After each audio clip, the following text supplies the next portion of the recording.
Hello and welcome to ScaleUp Radio Shorts, the podcast that brings you the distilled wisdom from our full-length interviews, all brought to you by Smart 90, the proven 90-day execution system for scaling businesses. I'm Granger Forson. And I'm Kevin Brent. And in this episode, we're diving into some key takeaways from our conversations with two exceptional leaders in the tech space. Exactly, Kevin. We'll be revisiting insights from Steve Mason, the founder of NovaBlue Technologies, and Peter Rucinski, the founder of Assure Technical. Two very different businesses and business leaders. Absolutely. What makes this episode compelling is the contrast and similarities in their approaches to business. We'll explore their journeys, the hard-earned lessons, and the unique perspectives they bring to the table. We'll be covering quite a bit in this short show, such as their views on bootstrapping versus venture capital, how they've adapted their business models to stay ahead, and their company cultures. We'll wrap up by looking at some of the long-term planning that Steve and Peter shared. So let's get started and dive into the ScaleUp Radio Shorts. One of the things that really struck me in the Steve Mason interview was his approach to bootstrapping versus taking on venture capital. He was very clear about why he chose to stay organic and avoid external funding. It was a very principled stance, wasn't it? He valued the ability to offer services at cost if needed, and felt that VCs might not align with that vision. It's rare to hear someone so openly prioritize values over pure profit, especially when scaling a business.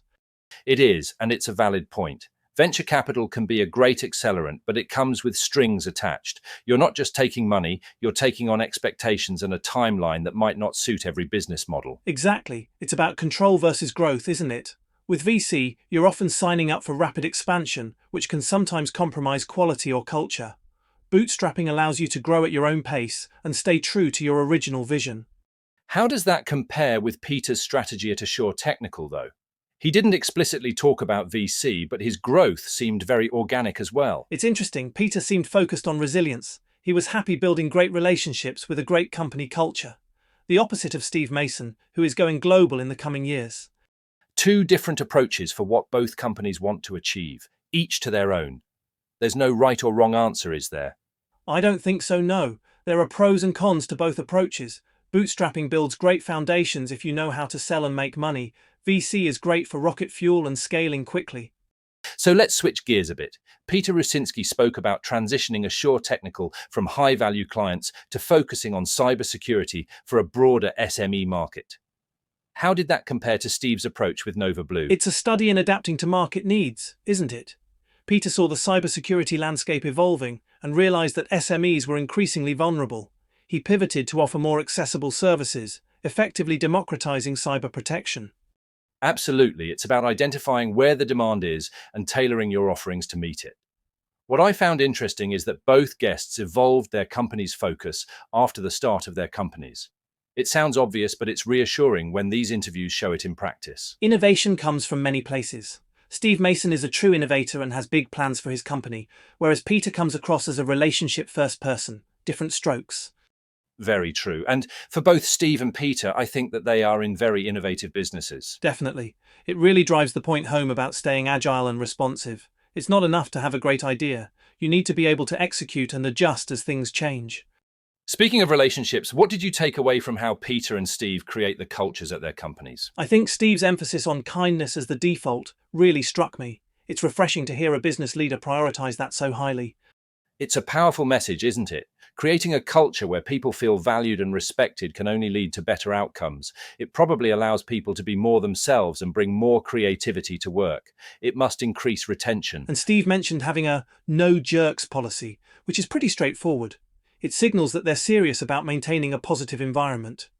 What about Peter? How did he approach company culture at Assure Technical? Peter spoke about having a flat, no hierarchy structure, which contrasts with Steve's approach but also aligns with that value of respect. That is really interesting.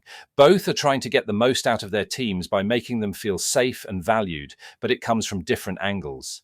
I think you have to create a culture that matches your personality and those of your team. Reflecting on their journeys, what key lessons did you extract from Peter and Steve's experiences? For Steve, I think the importance of being able to get things wrong and then get back up from it was a great point.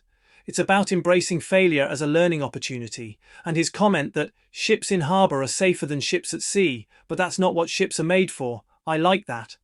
Yes, that's a great quote. I think the power of having the right partner and knowing what you don't know was a key takeaway too. I thought it was really good he highlighted that a partner who balances you is essential for a business to scale. Definitely. And the emphasis on attitude, aptitude, and appetite when hiring. I mean, that is what all business owners look for in a team member. Get those things right, and you are on to a winner. Most of the other stuff you can teach someone.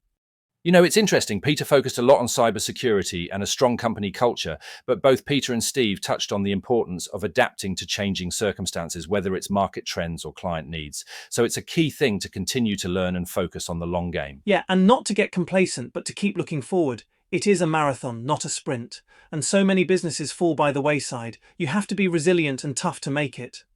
Both our guests were clearly ambitious, but what were their long-term plans, and did they share any insights about long-term planning? Steve's vision for Nova Blue is expansive, to say the least. Multi-continental hubs, potential projects in Indonesia, and talk of selling the business at some point. He's clearly thinking big.